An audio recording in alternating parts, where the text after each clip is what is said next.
La estructura de una red de control sobre las empresas transnacionales afecta la competencia en el mercado global y la estabilidad financiera.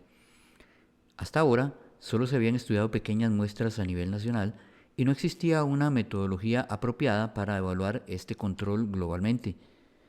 Presentamos la primera investigación de la arquitectura de esta red de propiedad internacional, junto con el cálculo del control en poder de cada participante global.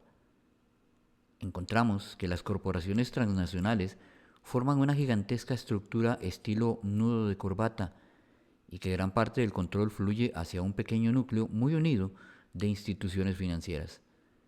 Este núcleo puede verse como una superentidad económica que plantea nuevos problemas importantes, tanto para investigadores como para hacedores de políticas. Lo anterior es el encabezado de un estudio publicado en Suiza y titulado La Red de Control Corporativo Global. El mismo fue llevado a cabo por Stefania Vitali, James Gladfelder y Stefano Battiston, especialistas en análisis de sistemas complejos del Instituto Federal de Tecnología Suizo con sede en Zúrich. Y bueno, que alguien me diga si existe un mejor sitio para hacer una investigación del mundo financiero que en Suiza. El estudio realizado por los especialistas reveló, entre otras cosas, la existencia de una red capitalista que básicamente gobierna la economía del planeta a través de las inversiones en el mundo de las finanzas. La información que sirvió de materia prima para la investigación se obtuvo de Orbis, la base de datos de empresas más grande del mundo, la cual en la actualidad cuenta con el registro de los datos de más de 400 millones de empresas a nivel global. He colocado el link a la versión en español de esta página en la descripción del vídeo. Los resultados de dicho trabajo son, por decir poco, sumamente reveladores.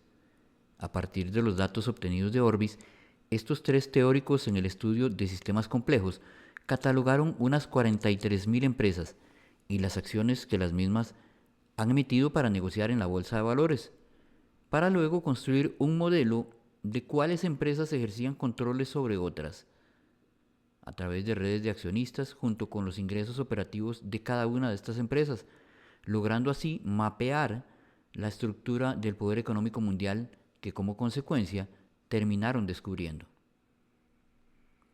El mapa generado reveló un grupo más pequeño, de 1.318 empresas, con propiedades entrelazadas y vínculos con dos o más empresas cada una, además de tener relaciones con un promedio de otras 20 compañías.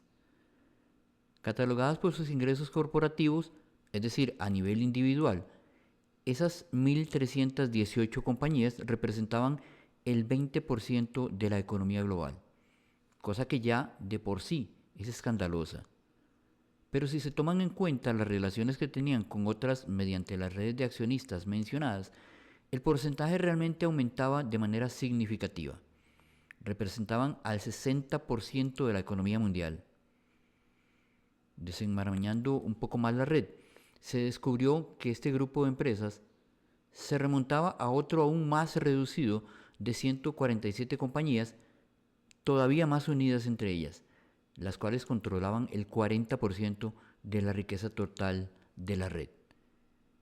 Lo que acababan de descubrir era que menos del 1% del total de las empresas del mundo controlaban a más del 40% de la economía del planeta y el 80% de estas ni siquiera producían bienes.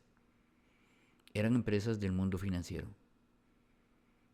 En este selecto grupo y entre los primeros lugares figuraban instituciones como el Banco Barclays, JP Morgan y el grupo Goldman Sachs. Es de muy especial relevancia el hecho de que, si bien estos hechos han sido denunciados durante décadas por grupos de teóricos de la conspiración, todo el tiempo dichas denuncias han sido desestimadas, supuestamente por carecer de fundamento científico y de pruebas.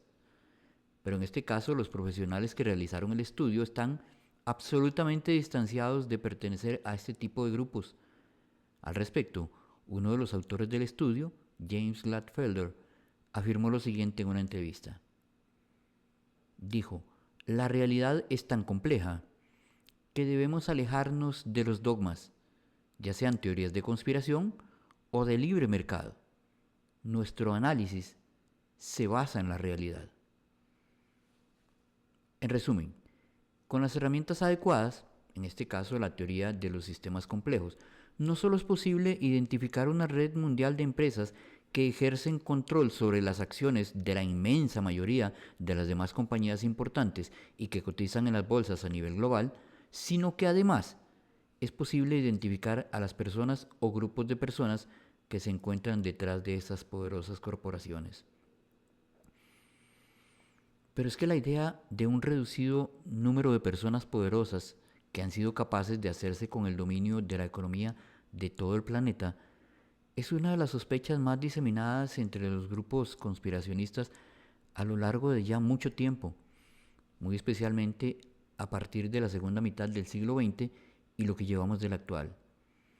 El problema es que dicha idea ha sido sistemáticamente desacreditada, para lo cual se han utilizado toda clase de herramientas, que van desde el uso de las redes sociales, pasando por los medios de comunicación más importantes, hasta la sencillez del criterio personal de millones de ciudadanos que a lo largo y ancho del mundo señalan a quienes se atreven a afirmar que eso existe bajo el degradante, denigrante y descalificador epíteto de conspiranoico.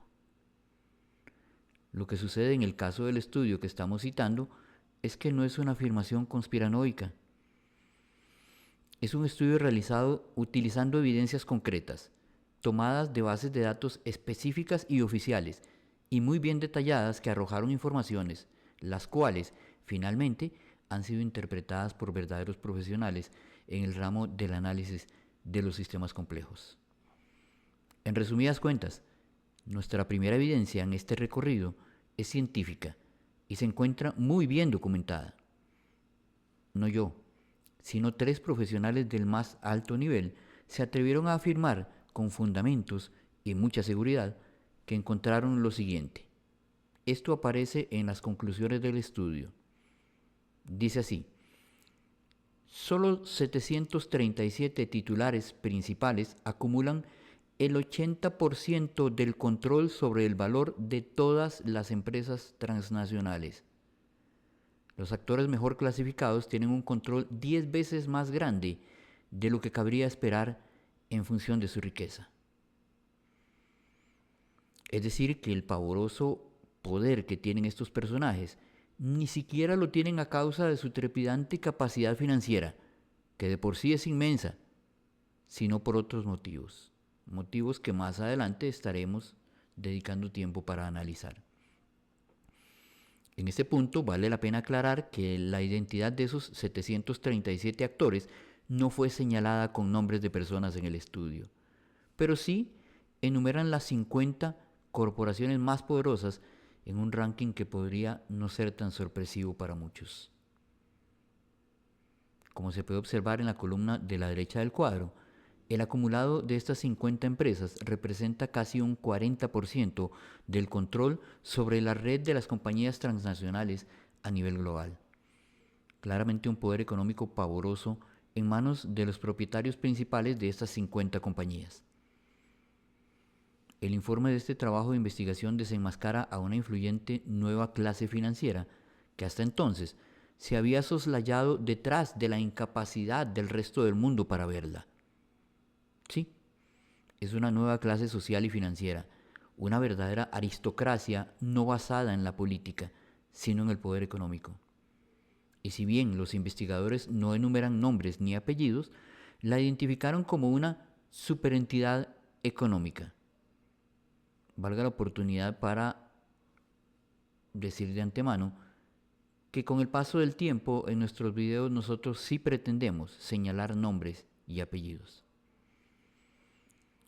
Solo para que se observe más claramente el alcance de las manos financieras de los grupos a los que constantemente haremos referencia en este trabajo, la siguiente imagen ilustra su participación en la generación eléctrica de un solo país, en este caso México.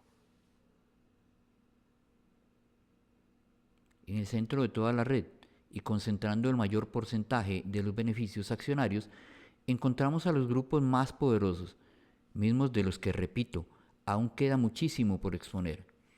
Nombres como BlackRock o Vanguard Group, serán habituales a partir de ahora en nuestros vídeos. ¿Por qué aparecen como grupos y no como compañías? ¿Quién o quiénes están detrás de estos grupos? Evidentemente, muchos de quienes vean este vídeo serán capaces de asumir de antemano la respuesta a esta pregunta. Solo recuerden que una de las consignas del canal es presentar las pruebas, no asumir. ¿Cuáles son los más poderosos e influyentes de estos grupos? ¿Buscan algo más que el poder económico? Estas y otras muchas interrogantes también formarán parte de nuestra exposición en capítulos posteriores. Soy Robert Arredondo y esto fue La maquinaria de la dominación.